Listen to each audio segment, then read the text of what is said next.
እኛ ኦርቶዶክሳውያን መድኃኒቱን ተከልክለናል። ምናልሽ አጣርቻ አልሰማሁሽ። ጥሩ ሰው ለመሆን ከፈለጋችሁ ኦርቶዶክስ ወገኖቻችን ወይ ኦርቶዶክስን ትታችሁ ውጡ ወይ እዛ ኦርቶዶክስ ሆናችሁ ጥሩ ሰው ሁኑ። አትዋሹ፣ አትጠፉ። ዳኛው ዝንጀሮ ፍርድ ቤቱ ገደል እማን ላይ ተቆሞ ይነገራል በደል። በኮንግረስ ፊት ቀርበን ስንነጋገር አዳማጭ አግንተን ተመልካች አግንተን ያቀረብነውን ሁሉ ስለታየልን ይሄ በጣም አስደስቶኛል። ምንድነው ፈቃዱ? በሰማይ እንደሆነ ፈቃዱ በሰማይ እንደሆነ ማለት ምንድነው ያ ፈቃዱ? ሰላም ጤና ይስጥልን። እንዴት አላችሁ? እንዴት ቆያችሁ? ዛሬም በተለያዩ ዝግጅቶች ተመልሼ መጥቻለሁ። ተከታተሉኝ ዘንድ በአክብሮት እየጋበዝኩ ላይክ በማድረግ ተጀምሩ ዘንድ በትህትና ጠይቃለሁ። ሲቻላችሁ ሰብስክራይብ አድርጉ።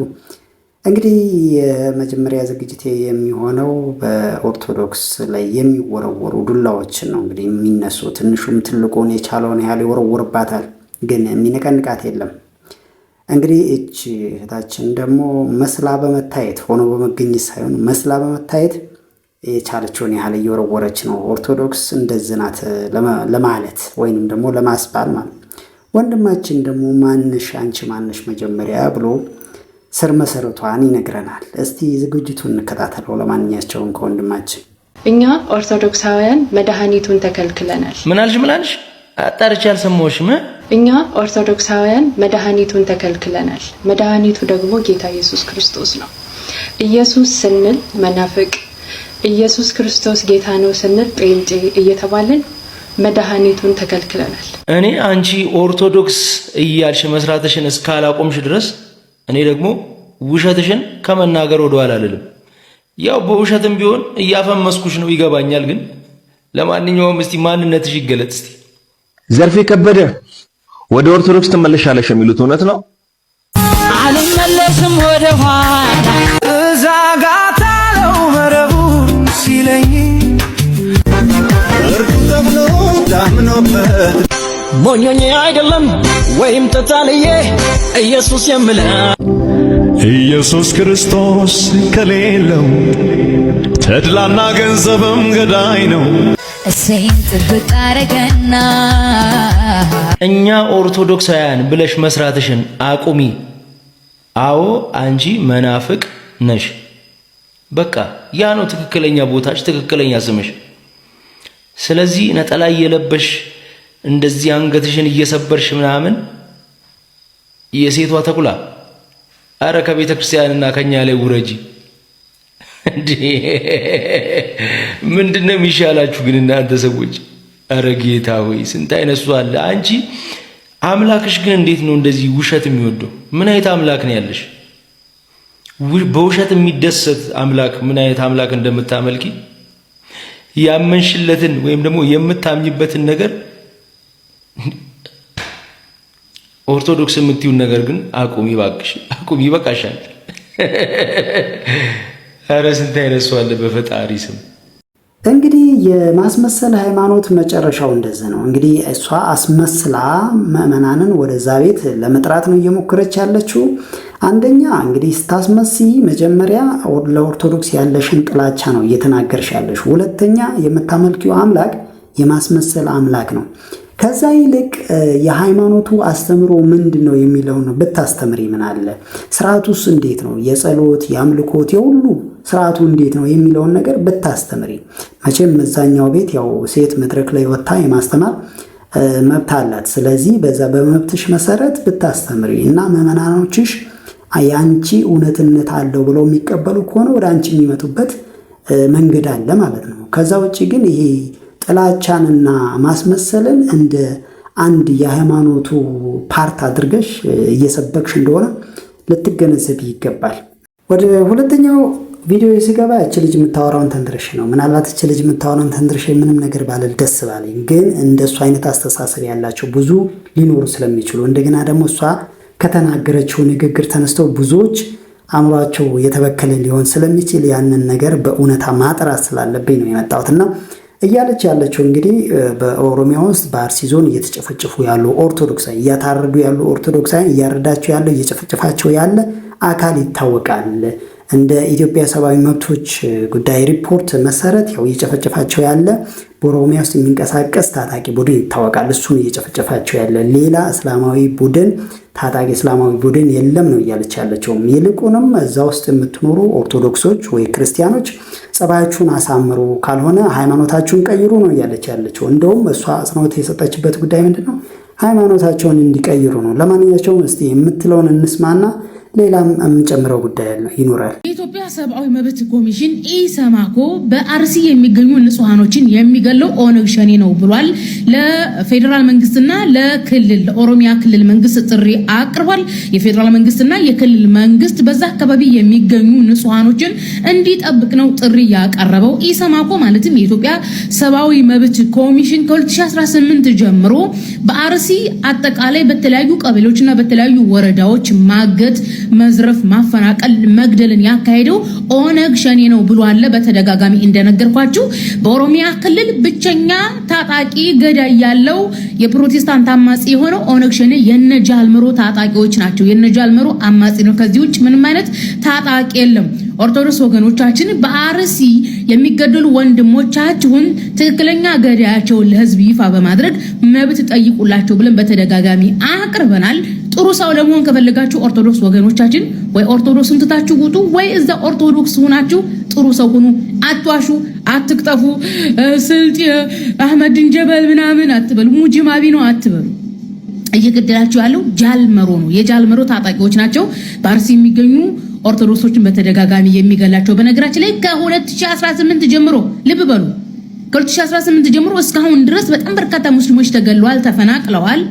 የሃይማኖት አባቶች ስጋቸው ተቆራርጦ ወንዝ ነው የተጣሉ። አርሲ ከ2018 ጀምሮ ያላረሱ አዝመራ ያላዘመሩ ሙስሊሞች አሉ። ግን የሚያለቅስላቸው ወጥቶ እንትናን ወደ ኦርቶዶክስ ወደ ፕሮቴስታንት የሚያላጥፍላቸው ሰው ስለሌላቸው ሙስሊሞች፣ የአርሲ ሙስሊሞች ማለት ነው፣ ኦሮሞዎቹም ሆኑ ሌሎቹ ማለት ነው።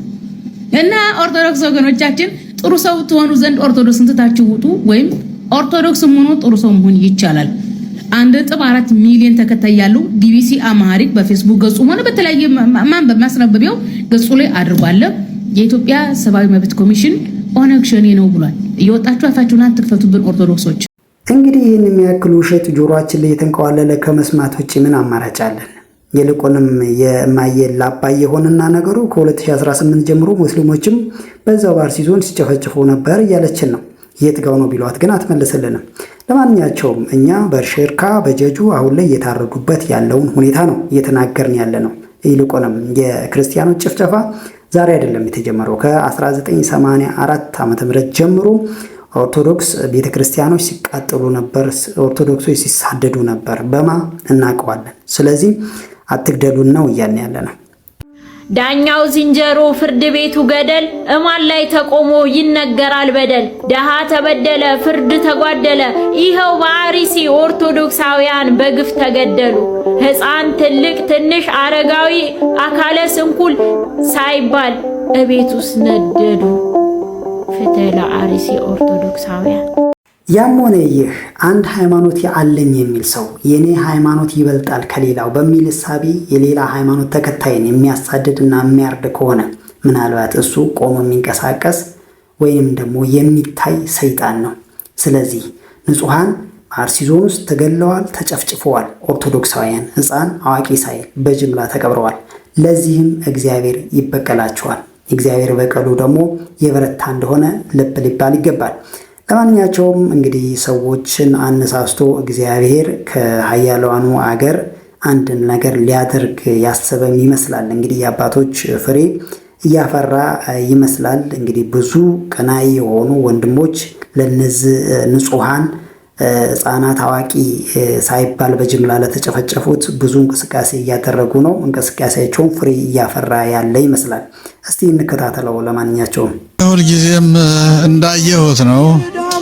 ለእኔ እንግዳ ነገር ባይሆንብኝም ዛሬ ትልቁ ደስ ያለኝ ነገር ቢኖር ከዚች የነጻነት ሀገር ቤተ መንግስቷ ገብተን አዳማጭ አግኝተን ሰሚ ኑሮን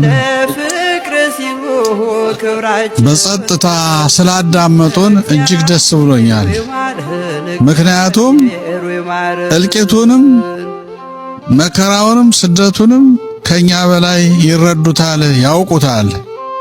ነገር ግን ግልጽ ሆኖ በዚህ መልክ ደግሞ በኦፊስ ደረጃ ፊት ለፊት ቀርበን መነጋገራችን በኮንግረስ ፊት ቀርበን ስንነጋገር አዳማጭ አግኝተን ተመልካች አግኝተን ያቀረብነውን ሁሉ ስለታየልን ይሄ በጣም አስደስቶኛል እና መልካም ጊዜ ነው ያሳለፍነው። አሁን የቤተ ክህነቱ መግለጫ ምንም አይነት ጥገና ሊያደርግም ምንም አይነት እንትን እዛው መልሶ እዛው የሞይ ለቅሶ መልሶ እንደሚባለው ነው። በየቀኑ መግለጫ ምንም ውጤት የለውም።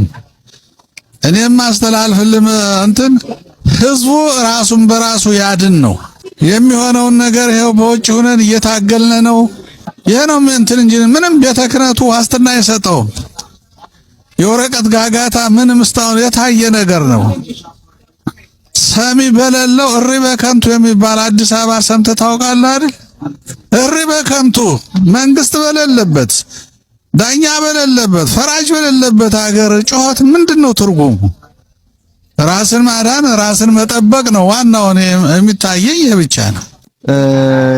እግዚአብሔር ይስጥልኝ መምህር ሳሙኤል። እንግዲህ ዛሬ ይሄ ፕሮግራም ረዘም ላሉ ወራቶች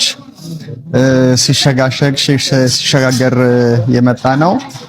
ወደ ፌብሩዋሪ አካባቢ ነበር ይደረግ። መጀመሪያ ዲሴምበር ነበረ፣ በዛ ሸዳውኑ ተላለፈ። ከዛ በኋላ ደግሞ ፌብሩዋሪ ላይ በነበረው ውይይት ቀጠሮ ነበረ። ፌብሩዋሪ ላይ ደግሞ የስኖ ነበረ። በስኖ ምክንያት ተላለፈ። ዛሬ ማርች 2 ይሄ ምራ ግብር ተከናውኗል። እንግዲህ እንደምታየው አዳራሽ ሙሉ የዚህ የኮንግረስ ማን ሰራተኞች የተለያየ ዲፓርትመንቶች ጉዳዩ የሚመለከታቸው በዚህ ተሰብስበው ሰፊ አጠር ባለ መልኩ ነገር ግን ብዙ ነገሮችን የያዙ ፕሬዘንቴሽኖችን ወደ 4 ፕሬዘንቴሽኑ በተለያየ መልኩ በሂውማን ራይት ላይ የሚደረገው ቫዮሌሽን ወይም የመብት ጥሰት እንዲሁ ደግሞ በቤተክርስቲያን በተለይ በኢትዮጵያ ኦርቶዶክስ ተዋሕዶ ቤተክርስቲያን ላይ ላለፉት 7-8 ዓመታት የሚደረገውን ግድያ እልቂት በምሳሌነት ተነስቶ የቀረበበት ነው። ብዙዎቹ እንደምታየው መረጃውን ይዘዋል። በእርግጥ ብዙዎቹ አላቸው፣ ጥያቄዎቻቸውንም አንስተዋል። ይሄ እንግዲህ የተዘጋጀውን ጠንካራ ይሄንን ህግ አውጥቶ በባለስልጣናት ላይ ብዙ ጫና የሚያደርገውን የኤችአር 937 እሱን ለማሳለፍ ነውና በጎ ተጽዕኖ ይኖረዋል ብዬ አምናለሁ። በእውነት ብዙ ነገሮችን ማስተላለፍ ይቻላል። ይሄ ጉዳይ ከልመና ከምንድነው ከመግለጫ ወጥቶ ወደ አክሽን ወይም ወደ ተግባር መካሄድ አለበት። ዛሬ ይሄንን እናንተ እዚህ አዳራሽ ውስጥ ሆነን ይሄንን ጉባኤ ስናደርግ ይሄንን ጉዳይ ፕሬዘንቴሽን ያቀረቡት ወንድሞችና እህቶች ይሄ በብዙ ሺህ የሚቆጠር ካህንና ምዕመን በዲሲ ውስጥ ባለበት ነው ይሄ እየቀረበ ያለው። በየአጥቢያ ላይ ግን ማስታወቂያውን ለመናገር ክርስቲያኖችን ነፍስ ይማር ሞተዋል ለማለት እንኳን አይ ምዕመኑ ደስ ላይለው ይችላል፣ ምዕመን ይከፈልብናል፣ ደስ አይለውም እየተባለ በሐሳብ ብዙዎቹን በዝምታ ነው የሚታለፈው። ይሄ ጉዳይ የኛ ጉባኤ ነበር መሆን የነበረበት። ስለዚህ ይሄን ጉዳይ የወጣውን ኤችአር ሁሉም ሴናተሮች ጋር በመደወል ኮንግረስማኖች ጋር በመደወል ፔቲሽን ሲያስፈልግ ፔቲሽን በመደወል በጎ ተጽዕኖዎችን ማሳደር። እዚህ ሀገር እንደምታየው ጉባኤውን ወይም አዳራሹ ሲሞላ በጣም ወጣቶች ናቸው የመጡት። ነገር ግን በጣም ኪ ሰዎች ናቸው። እነዛ ልጆች ናቸው መረጃ ሰብስበው በጣም የተማሩ ልጆች ናቸው። በቴክኖሎጂውም በመረጃውም ሰብስበው ወደ ህግ ያቀርባሉ። ለህግ የሚያጸድቁት አካላት የበሰለ ነገር ነው የሚቀርብላቸው። ይሄንን ጉዳዮች ስንጠይቃቸው ምንድነው መረጃውን ማቀበል ነው። የት ቦታ ላይ መረጃ መስጠት እንዳለብህ ካወቅ ጉዳዩ በጣም ቀላል ነው የሚል ነገር ነግረውናልና ይሄንን ጉዳይ ወደ ሰላማዊ ሰልፍ ማሳደግ፣ ወደ ህዝብ ስብሰባዎች ማሳደግ፣ ወደ የሚመለከታቸው ሰዎች መሄድ እንደምታውቀው ነው። በቤተክርስቲያን ውስጥ የሚነሳ ግላዊ እንኳን ትንሽ ጠብ ሲል ወደ ፍርድ ቤት ይሄዳል። ነገር ግን ይሄን ሁሉ እልቂትና ግድያ ደግሞ እንዴት ነው ወደ ህግ የማይሄደው? እንግዲህ ምንድነው እሱ እየሆነ ያለው? እግዚአብሔር በአንድም በሌላም ይናገራል። እንግዲህ የንጹሃን ደም እንባ ፈሶ አይቀርም። እግዚአብሔር ያው በቀለኛ አምላክ ነው፣ ይበቀላል እነዚህን ደም አፍሳሾች ማለት ነው። ስለዚህ ምንድነው እሱ እየሆነ ያለው? አሜሪካ ውስጥ የሚኖሩ የዲያስፖራ ማህበረሰብ ኮሚቴ አዋቅረው ያው ይህ ነገር እየሆነ ስላለው ነገር ለአሜሪካ ኮንግረስ አባላት መረጃውን በተደራጀ በማስረጃ መልኩ ያቀርባሉ። የኮንግረስ አባላቱም ነገርየውን በጥሞና ይከታተላሉ። ባዩትም በሰሙትም ነገር እጅግ እንደተነኩ ነው እንግዲህ የዚህ ኮሚቴ አባላት እየገለጹ ያሉት።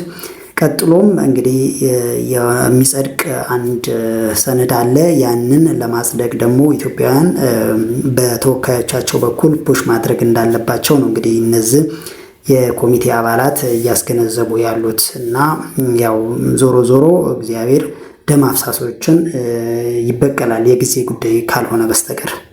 እንግዲህ በስተመጨረሻ ለሁሉም ነገር ማሳረጊያ ጸሎት ነውና ያው በጸሎታችን ውስጥ አባታችን ሆይ በሚለው ጸሎት ውስጥ ፈቃደ በሰማይ እንደሆነች የሚለው ትርጉሙ ምን ለማለት ነው? እንግዲህ መምህራችን ያስተምሩናል። እስቲ እንከታተላቸው። አባታችን ሆይ የሚለውን ጸሎት ስንጸልይ ፈቃድህ በሰማይ እንደሆነ እንደዚሁም በምድር ላይ ይሁን እንላለን። ምንድነው ፈቃዱ? በሰማይ እንደሆነ ፈቃድህ በሰማይ እንደሆነ ማለት ምንድነው? ያ ፈቃዱ በእርግጠኝነት አብዛኞቻችን ዝም ብለን እንጸልያለን እንጂ አናውቀውም። ዛሬ እነግራችኋለሁ፣ በደንብ አድርጋችሁ ስሙኝ እና አባታችን ሆይ በሰማያት የምትኖር ስምህ ይቀደስ፣ መንግስትህ ትምጣ፣ ፈቃድህ በሰማይ እንደሆነ እንደዚሁም በምድር ላይ ይሁን እንላለን። በእርግጥ አብዛኞቻችን እንደሆነች እያልን በሴት አንቀጽ ነው የምንጠራው። ነገር ግን ትክክል አይደለም። በሰማይ እንደሆነች እንደዚሁም በምድር ላይ ትሁን ሳይሆን እንደሆነ በወንድ አንቀጽ ነው። ወይኩን ፈቃድከ ነው በግዕዙ በወንድ አንቀጽ ማለት ነው። እና ነገር ግን በሰማይ የሆነው ያ ፈቃዱ ምንድነው በምድር ላይ እንዲሆን የምንጠይቀው ስንል ያ ፈቃዱ በሰማይ መላእክት እንዲያመሰግኑት የፈቀደላቸው ፈቃድ ነው። መላእክት ሁልጊዜ ሲያመሰግኑት የሚኖሩት እግዚአብሔር ስለፈቀደላቸው ነው አይደል?